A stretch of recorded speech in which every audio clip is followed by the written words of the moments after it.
Pakistan astrological academy और AQ TV के ज़ेर एहतमाम हर साल जनवरी में एस्ट्रोलॉजी क्लासेस का एहतमाम किया जाता है। आप दुनिया भर में कहीं भी मुकीम हो, इन एस्ट्रोलॉजी क्लासेस का हिस्सा बन सकते हैं। AQ जेमस्टोन्स असली, मुस्तनद और मयारी जेमस्टोन्स का बाएतमाद इदारा, दुनिया भर में आपके डोर स्टेप पर। AQ gemstones. Astrologer Ali Zanjani हर साल नवंबर में कराची और हर साल मार्च में दुबई मौजूद होते हैं। अगर आप एस्ट्रोलॉजी यानी इल्म नजूम से लगाव रखते हैं तो हमारा YouTube channel astrologer Ali Zanjani personal ज़रूर सब्सक्राइब कीजिए। बिस्मिल्लाहिर्रहमानिर्रहीम, अल्लाहुम्मा सल्ली अला मोहम्मद व आले मोहम्मद। अस्सलाम वालेकुम।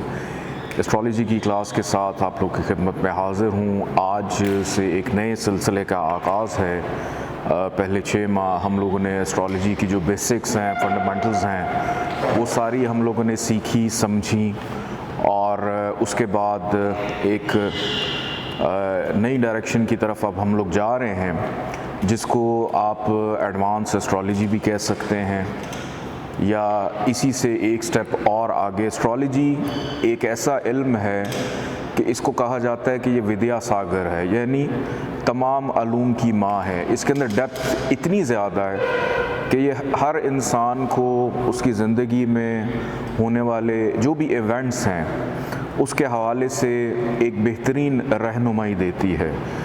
लेकिन इसके साथ हमारा अकीदा ये होना चाहिए कि 100% अल्लाह की ज़ात है और अल्लाह का ही अता किया हुआ इल्म जो है उसको हम पॉजिटिवली यूज़ करते हुए अपनी भलाई के लिए, दूसरों की भलाई के लिए हम इसको इम्प्लीमेंट करते भी हैं और इंशाल्लाह सीखने के बाद इसको आगे करेंगे, क्योंकि इसके बाद अब जिस चीज़ का आगाज़ होने जा रहा है वो ये है कि अब आप लोग इसको प्रोफेशनली भी अडॉप्ट करने की तरफ जाएं या सोचें, इसको प्रोफेशनली भी देखें। आप लोगों के बर्थ चार्ट बनाएं, उन लोगों से फ़ीडबैक लें। फ़ीडबैक लेने के बाद आप उसमें देखें कि हम लोग किस स्टेज पे खड़े हैं, कहाँ पे हम गलती कर रहे हैं, क्या चीज़ हमें नहीं समझ आई, उसको दोबारा से सीखने की ज़रूरत है। और ये शर्त नहीं है या आप लोग बाउंड नहीं हैं कि आपने सिर्फ सैयद मोहम्मद अली ज़ंजानी जो एस्ट्रोलॉजर हैं जिनसे आप सीख रहे हैं कि आप सिर्फ उन्हीं का बताया हुआ इल्म जो है उसको देखें, बल्कि दूसरे जो एस्ट्रोलॉजर हैं उनका भी आप जो लेक्चर्स हैं या उनके हवाले से जो भी डिस्क्रिप्शंस वो देते हैं एस्ट्रोलॉजी के मुख्तलिफ़ टॉपिक्स के ऊपर, फाइनेंस के ऊपर, पर्सनालिटी के ऊपर, मैरिटल मामलात के ऊपर, बिज़नेस के हवाले से, औलाद के हवाले से, कोई एक ऐसी चीज़ जो आप लोगों को बेहतर लगे आप उसको देखें, समझें और फिर उसको डिफ्रेंशिएट करें कि आपने क्या पढ़ा, वो क्या बता रहे हैं, क्या हमारी चीज़ें उनके साथ मैच होती हैं, उसमें क्या कमी है, उसको कैसे हमें पूरा करना। एस्ट्रोलॉजी कभी भी रटा लगाने से नहीं आएगी। एस्ट्रोलॉजी कभी भी सिर्फ किताबें पढ़ने से नहीं आएगी। एस्ट्रोलॉजी एक ऐसा नॉलेज और एक ऐसा इल्म है कि इसमें आप जितनी ज़्यादा प्रैक्टिस करते चले जाएंगे उतना ज़्यादा आप लोग इसके अंदर जो आपकी परफेक्शन है वो होती चली जाएगी।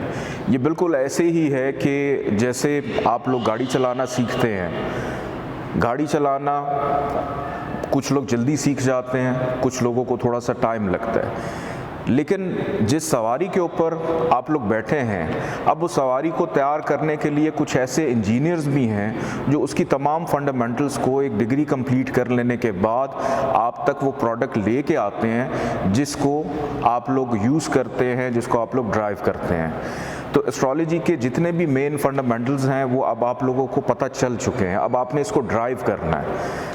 अगर आप सिर्फ ये करना शुरू कर दें, सबसे पहली बात मैं हमेशा शुरू में भी कहा था कि ये जो एक मैं है ना उसको अपने अंदर से निकालना है कि मैंने अगर किसी को कुछ कह दिया तो वैसा हो जाना चाहिए। ऐसा नहीं होता। आपके कुलिये कायदे ठीक हों, आपकी प्रेडिक्शन जो भी है वो जैसी भी है, लेकिन आपके जो कुलिये कायदे हैं, जो आपने सीखा है, वो आपकी चीज़ें दुरुस्त होनी चाहिए। तभी आपके अंदर जो है आपकी पर्सनालिटी एक बेहतर अंदाज से एक बेहतर एस्ट्रोलॉजर बनने की तरफ जा सकती है। जितना कुछ आप लोगों ने अभी तक सीख लिया वो आप लोगों की यूं समझ लें कि जैसे एक बुनियाद थी, है और हमेशा रहेगी। एस्ट्रोलॉजी के ये वही फंडामेंटल्स हैं जो आज से हज़ारों साल पहले भी थे, उन्हीं को मज़ीद रिफ़ाइन करते करते जो लेटेस्ट थ्योरीज़, जो लेटेस्ट चीज़ें चल रही थी वो मैं आप लोगों तक लेके आया। और अब मेरी कोशिश है, अल्लाह पाक इसमें हम सब की मदद करे कि हम इसको मज़ीद आगे लेकर चलें एक बेहतर अंदाज में। और अब प्रोफेशनली भी अब आप इसको थोड़ा सा अडॉप्ट कीजिए। ये नहीं है कि सिर्फ अपना बर्थ चार्ट बनाया उसी को देख लिया, आप लोग दूसरों के बर्थ चार्ट जो हैं उसके ऊपर भी रिसर्च करें। अपने बर्थ चार्ट को सामने रखते हुए दूसरों का भी मवाजना करें कि उनके हवाले से या उनकी लाइफ में होने वाले जो इवेंट्स हैं वो आखिर क्या कहते हैं। किसी के जायचे में मतलब बेसिक सी चीज़ें हैं, कौन सा प्लैनेट डायरेक्शनल स्ट्रेंथ में है, कौन सा प्लैनेट शर्फ का है, कौन सा प्लैनेट हबूत का है, लगन क्या है, विच इज़ वेरी इंपॉर्टेंट। लगन क्या है, हम लोग इंटरनेट के ऊपर सुनते हैं आज का दिन कैसा रहेगा, यह हफ्ता कैसा रहेगा, मंथ कैसा रहेगा, उसमें हम लोग ज़ोडिक साइंस के हवाले से भी सुनते हैं। लेकिन हर इंसान का जो असेंडेंट होता है, लगन जिसको हम कहते हैं, पहला घर, हकीकत में इंसान की पर्सनालिटी उसी के इर्द गिर्द घूम रही होती है, वही उसके बिहेवियर को डिज़ाइन कर रहा होता है कि 24 घंटे के अंदर वक्त गुजरने के साथ साथ जैसे जैसे प्लैनेट्स की पोजीशन चेंज होती है, इसी तरह लगन भी हर 2 घंटे बाद, 2.5 घंटे के बाद जब चेंज होती है, तो एक शख्स अब पैदा हुआ और वो बाय बर्थ है लियो, लेकिन असेंडेंट जो है वो उसका कैंसर है। अब आप लोग कई दफ़ा हैरान हो सकते हैं कि कहता तो ये शख्स मुझे ये है कि मैं लियो हूँ, लेकिन जब आप जायचा बनाएं आपको उसकी पर्सनालिटी के अंदर कोई लियो वाली क्वालिटी नज़र ही नहीं आती। क्यों? इसके पीछे रीज़न ये है कि उसका जो असेंडेंट है, जो लगन है, वो उसको एक्चुअली ड्राइव कर रहा है, वो उसको लेकर चल रहा है। तो असेंडेंट के ऊपर आप लोगों ने बहुत ज़्यादा फोकस रखना है। मैंने शुरू में भी बोला था, अगर आपने असेंडेंट को समझ लिया तो 50% समझ लें कि आपने एस्ट्रोलॉजी सीख ली। अगर आप लोग असेंडेंट से आगे ही नहीं बढ़ेंगे तो आप लोग वहीं पे स्टक होकर रह जाएंगे। एडवांस एस्ट्रोलॉजी के अंदर मैं थोड़ा सा ब्रीफ करता चलूं कि हम लोग कोशिश करेंगे कि आइंदा आने वाली क्लासेस के अंदर जो योग हैं, जितने योग के ऊपर मैं फोकस करूंगा कि योग जो हैं उनको पढ़ाया जाए। फिर उसके बाद आगे चल के महादशा, अंतरदशा, उसके हवाले से भी आप लोगों को बताया जाए। होरोस्कोप कैसे पढ़ा जाता है? होरोस्कोप, अब होरोस्कोप का जो वर्ड है ये बेसिकली ड्राइव कहाँ से हुआ था?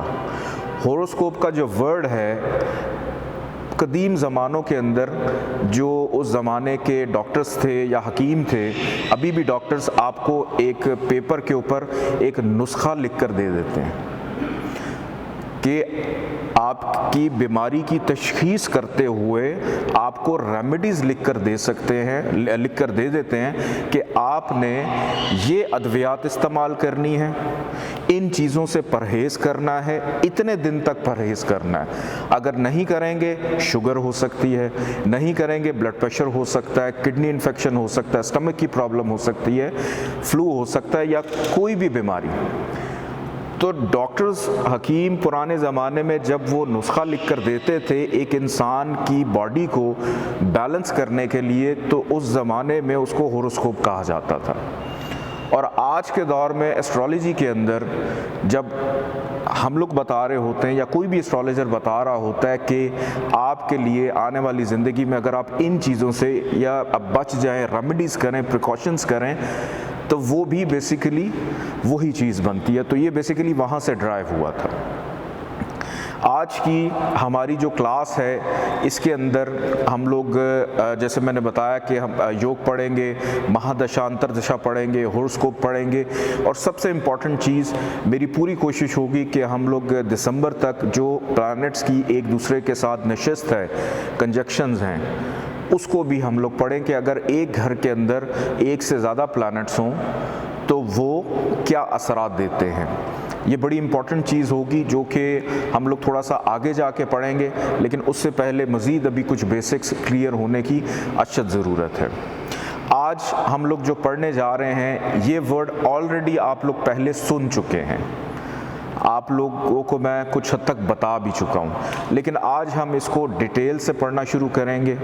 इसके अंदर आपके सामने जो इस वक्त स्क्रीन पे जायचा बना हुआ है, आप देख सकते हैं कि नंबर 1 यहाँ पे लिखा है। नंबर 1 का मतलब है एरीज, कि एरीज असेंडेंट का जायचा है।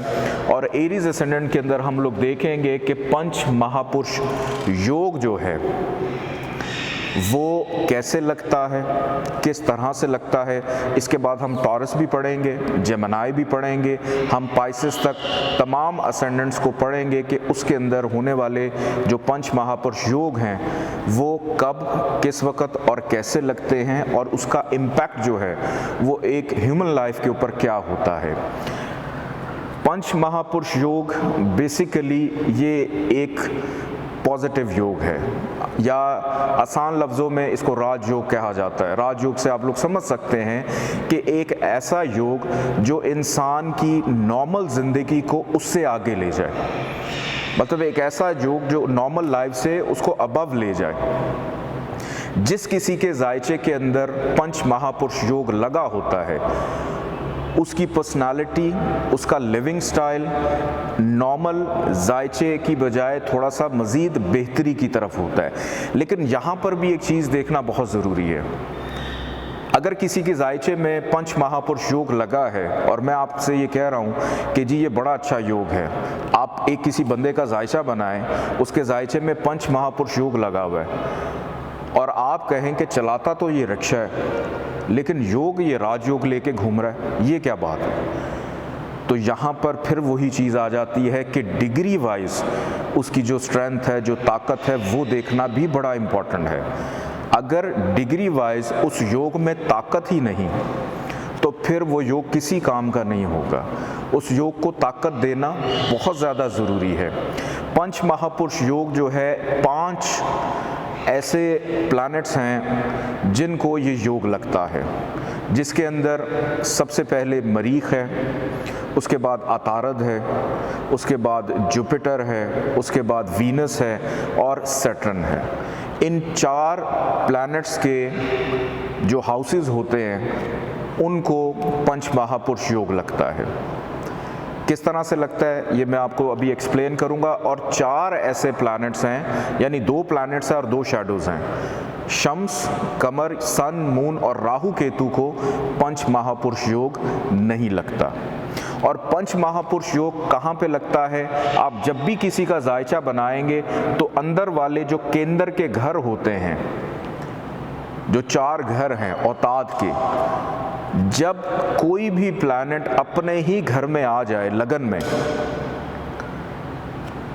सन मून को निकाल दें, राहु केतु को निकाल दें, इनके अलावा असेंडेंट का लॉर्ड अगर असेंडेंट में आ जाए तो उसको पंच महापुरुष योग लगता है। और अगर केंद्र के अंदर, यानी इन 4 घरों के अंदर केंद्र में उसको शर्फ लग रहा है, उसको शर्फ मिल रहा है, तो तब भी उसको पंच महापुरुष योग लगता है। और पंच महापुरुष योग इंसान की जो पर्सनालिटी है या उस जायचे को नॉर्मल लाइफ से थोड़ा सा अबव ले जाता है। इस चीज़ को आप लोगों ने अपने जहन में रखना है। और अगर मैं कहीं पे भूल जाऊं तो आप लोगों ने इस चीज़ को हमेशा याद रखना है कि डिग्री वाइज उसकी जो कैपेबिलिटी है, उसकी जो स्ट्रेंथ है, उसकी जो ताकत है, वो ज़रूर आप लोगों ने चेक करनी है। ये नहीं है कि किसी को भी आप बता दें कि जी आपके जायचे में तो पंच महापुरुष योग है, आपकी तो ज़िंदगी बड़ी बेहतरीन है, लेकिन वो कहे कि मैं सुबह किसी के घर में सफाई करता हूँ, शाम को मैं कहीं और सफाई कर रहा हूँ, मेरी ज़िंदगी कहाँ से बेहतरीन है। मेहनत कर रहा होगा, सिलसिला चल रहा होगा, लेकिन उसका जो बेनिफिट मिलना है वो उसको नहीं मिल रहा होगा। क्यों? क्योंकि उस योग की जो डिग्री वाइज ताकत है वो नहीं होगी। ये योग पैदाइशी तौर पे जब लगता है और इसकी जब दशा अंतरदशा चलती है, जब इसका दौर चलता है, उसके अंदर ये बहुत ज़्यादा बेनिफिट देता है कि अगर किसी शख्स की कोई भी ख्वाहिश हो, कोई भी ख्वाहिश हो, चाहे वो घर बनाने की हो, तरक्की की हो, पैसे की हो, अक्ल हासिल करने की हो, या कोई ऐसी अचीवमेंट जो ज़िंदगी में वो हासिल करना चाहता हो, तो वो अपनी दशांतर दशा में ज़रूर डिग्री वाइज अगर ताकत होगी तो वो काफ़ी हद तक उसको ज़रूर अचीव कर लेगा। अब इस जायचे के अंदर जो इस वक्त डायग्राम आप लोगों के सामने है एरीज असेंडेंट के अंदर, आप लोग इस डायग्राम से अब बहुत अच्छी तरह वाकिफ़ हो चुके हैं। आप लोगों के जो भी अपने अपने असेंडेंट्स हैं उसमें भी आप लोग चेक कीजिएगा। आज हम जो पढ़ने जा रहे हैं एरीज असेंडेंट में कि पहले घर में अगर यहाँ पर मार्स आकर बैठ जाए अपने ही घर का ओन साइन का लगन में, तो पंच महापुरुष योग के अंदर जो उसको कैटेगरी मिलती है उसको कहते हैं कि रोचक नाम का पंच महापुरुष योग मिलता है इसको, कि 5 प्लैनेट्स को ये योग मिल रहा है, लेकिन हर प्लैनेट का अलग अलग नाम ड्राइव किया जाता है, डिफाइन किया जाता है। रोचक नाम का पंच महापुरुष योग, ये क्या योग होता है? ये योग अगर एरीज असेंडेंट के अंदर पहले घर में यहाँ पर मार्स मौजूद हो और ये योग लग जाए, ये योग इंसान की पर्सनालिटी के अंदर एक तो उसके कॉन्फिडेंस लेवल को बहुत ज़्यादा बूस्ट करता है कि वो आम लोगों की निस्बत उससे हटकर बहुत ज़्यादा कॉन्फिडेंट होता है, इंटेलिजेंट होता है, समझदार होता है, अपनी चीज़ों को लेकर बहुत ज़्यादा एग्रेसिव पॉजिटिव वे में हो जाता है कि मैंने ये काम अपना करना है, चाहे मुझे इसके लिए कुछ भी करना पड़े, और वो फिर उसको पॉजिटिव रिजल्ट बिल्कुल देती है। अब अग्रेसिव क्यों करता है? अग्रेसिव इसलिए करता है चूँकि मार्स का आंसर क्या है? फायर। तो ये एक नेचुरल सी बात है कि इंसान की पर्सनालिटी के अंदर थोड़ी सी एग्रेशन आती है, लेकिन अपने कामों को लेकर पॉजिटिव वे में, ताकि उससे ना किसी को दुख पहुंचे, ना किसी को तकलीफ़ पहुंचे, और वो दूसरों के लिए एक बड़ी प्लीजिंग किस्म की पर्सनालिटी भी होती है कि लोगों को अच्छे मशवरे देना, लोगों के काम भी आना, ये नहीं कि सिर्फ अपना काम करना, लोगों के काम भी आना। और इसके साथ साथ मार्स जहाँ जहाँ पर नज़र डालेगा वहाँ वहाँ पर भी पॉजिटिविटी, वहाँ पर भी फ़ायदे ज़रूर देगा, लेकिन इसके साथ साथ डिग्री वाइज उसकी कैपेबिलिटी आप लोगों ने, फिर मैं कह रहा हूँ कि ज़रूर चेक करनी। पहले घर में इसने जो असरात दिए, यहाँ से मार्स की होती हैं कितनी नज़रात? 3। इसकी 3 एस्पेक्ट्स हैं, चौथी, 7वीं और 8वीं, कि यहाँ से जब मार्स ने नज़र डाली चौथे घर पे, मैंने आपको जैसे बताया कि नॉर्मल से अबव है, ऐसा शख्स एक तो अपनी वालदा के बहुत ज़्यादा क्लोज़ होता है, अपनी वालदा से मोहब्बत भी करता है, अपनी वालदा का ख्याल रखता है, अपने मुल्क से मोहब्बत करता है, अपने आबाई वतन से मोहब्बत करता है, ज़मीन के अंदर चीज़ें उनसे मोहब्बत करता है, एग्रीकल्चर से मोहब्बत करता है, उसको अच्छी गाड़ी भी मिलती है, उसको अच्छा घर भी मिलता है। अपनी महादशा के अंदर या अंतरदशा के अंदर जब भी मार्स का दौर चलेगा, वो घर बनाने जा रहा हो, उसने पैसे इकट्ठे किए 5 मरले के, लेकिन जब घर बनाने जाएगा तो बंदोबस्त हो जाएगा 10 मरले का, यानी डबल। पैसे उसने इकट्ठे किए कि मैं छोटी सी गाड़ी ले लूँ, ये योग क्या बेनिफिट देगा कि गाड़ी की नीयत की छोटी की, लेकिन ऐसा सबब बनेगा कि गाड़ी उसके पास बड़ी आ जाएगी और लग्जरी आ जाएगी। तो इस तरह से ये योग फ़ायदा भी देता है, बेनिफिट देता है। यहाँ से इसकी 7वीं नज़र पड़ेगी जायचे के 7वें घर पे, तो इस शख्स का जो भी लाइफ पार्टनर होगा उसका, इसका मिजाज एक दूसरे के साथ अंडरस्टैंडिंग बेहतर होना, और वो भी उसी की तरह समझदार भी होगा, इंटेलिजेंट भी होगा, फ़ायदा मिलेगा, पार्टनरशिप में फ़ायदा मिलेगा, रोज़मर्रा की आमदन में उसको फ़ायदा मिलेगा। और मार्स जब नज़र डालेगा जायचे के 8वें घर पे यहाँ से बैठकर, तो 8वें घर से रिलेटेड जो चीज़ें हैं कि इंसान अपनी अक्ल, अपनी समझदारी, अपने कॉन्फिडेंस लेवल, अपना बोलना, अपनी गुफ्तगू, उन तमाम चीज़ों से अपनी मुश्किलात को दूर भी बआसानी कर लेगा कि उसकी ज़िंदगी में आने वाली जो रुकावटें हैं, जो ऑब्स्टिकल्स हैं, वो उसके लिए कोई इतना बड़ा मसला नहीं होगा। अक्सर लोग आपने कहते हुए सुने होंगे, कोई गल नहीं, खैर है, हो जाएगा, कोई मसला नहीं है, और फिर वो कर भी लेते हैं, कॉन्फिडेंट भी होते हैं। तो इस पोजीशन के अंदर मार्स इस हद तक फ़ायदा जो है देता है। फिर इसी जायचे के अंदर केंद्र में मार्स अगर आ जाए 10वें घर में, अब यहाँ पर मार्स को शर्फ मिलता है, यानी मार्स उच्च का हो जाता है, एग्जॉल्टेशन का। कैप्रिकॉन के अंदर मार्स को शर्फ मिलता है, और मैंने आपको बताया था कि केंद्र के अंदर लगन में या शर्फ का हो तो लगन का जो मालिक है उसको पंच महापुरुष योग मिलता है, और यहाँ पर भी इसको जो योग मिलेगा पंच महापुरुष योग, उसका भी नाम होगा रोचक नाम का। ये मार्स को मिलने वाला जो योग है, यहाँ पर भी उसका नाम रोचक ही होगा। इंसान का बिजनेस हो, उसका कारोबार हो, उसका करियर है, उसकी तरक्की है, मेंटल स्टेबिलिटी है, प्रमोशन है, ऑफिशियल काम है, गवर्नमेंट से रिलेटेड काम है, गवर्नमेंट की जॉब है, आला किस्म की नौकरी है, वो तमाम चीज़ें जो है इस योग में उसको मिलेंगी, इस पोजीशन में उसको मिलेंगी। और यहाँ से मार्स चौथी नज़र डालेगा लगन के ऊपर, तो असेंडेंट को भी फ़ायदा देगा कि साहिब जायशा की पर्सनालिटी को भी बेहतर करेगा, और जब दशा अंतरदशा चलेगी उसमें ज़्यादा बेहतर करेगा। सातवीं नज़र इसने डाली जायचे के 7वें घर पे, वालदा से प्यार मोहब्बत, अच्छा घर, गाड़ी, सुकून, सुख, तमाम चीज़ें जो है उसको दिलवाएगा कि एटलीस्ट उसको अपने घर से और कारोबार से कोई फ़िक्र नहीं होगी,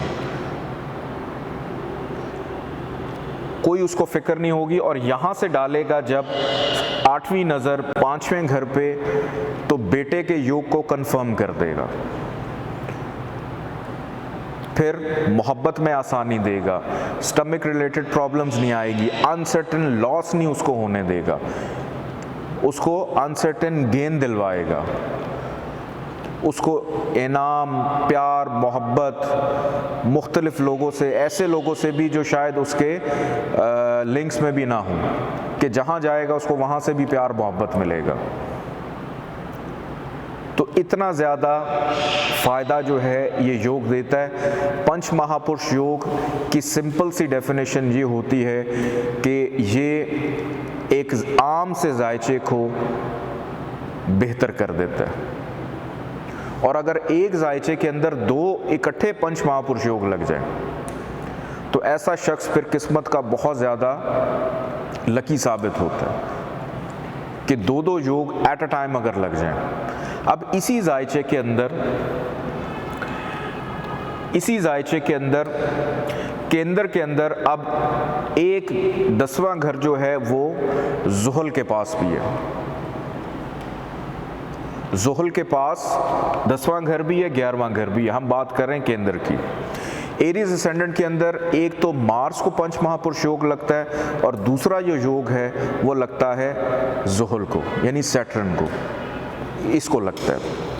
ज़ुहल अगर जायचे के 10वें घर में आकर बैठ जाए, अपने ही घर में, ओन साइन का, तो यहाँ पर भी इसको पंच महापुरुष योग लगता है, और इसको कहते हैं ससा नाम का पंच महापुरुष योग। कुछ लोग इसको सासा भी कहते हैं, कुछ लोग इसको ससा कहते हैं। मुख्तलिफ ज़ुबानों में इसके बोलने के अंदाज़ मुख्तलिफ हैं। अब यहाँ पर आकर ज़ुहल का बैठ जाना, अब एक चीज़ आप लोगों के जहन में आई होगी कि ज़ुहल तो इस लगन का एंटी है, कि मरीख और ज़ुहल ये तो दोनों एंटी हैं। किसी भी जायचे के अंदर पंच महापुरुष योग जब लगता है, वो उस प्लैनेट को भी लगता है जो उस जायचे के अंदर एवरेज प्लैनेट हो। एवरेज प्लैनेट की डेफिनेशन मैं ऑलरेडी आप लोगों को पिछली क्लासेस में पढ़ा चुका हूँ कि इस जायचे के अंदर ज़ुहल को बड़ा इम्पॉर्टेंट घर मिला हुआ है, वो है 10वां घर, उसके करियर का, काम काज का, प्रोफेशन का। फिर 11वां घर भी बड़ा इम्पॉर्टेंट उसको मिला हुआ है, मुनाफे का, ख्वाहिशात का। तो इस लगन जायचे के अंदर ज़ुहल को हम लोग एवरेज कहते हैं, या न्यूट्रल कह सकते हैं आप लोग, और आसान कर देता हूँ।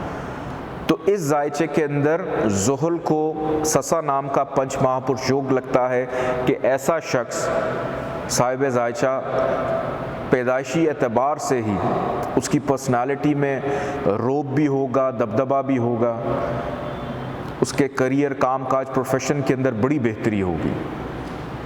और ज़ुहल की कितनी नज़रात होती हैं? 3, तीसरी, 7वीं और 10वीं नज़र।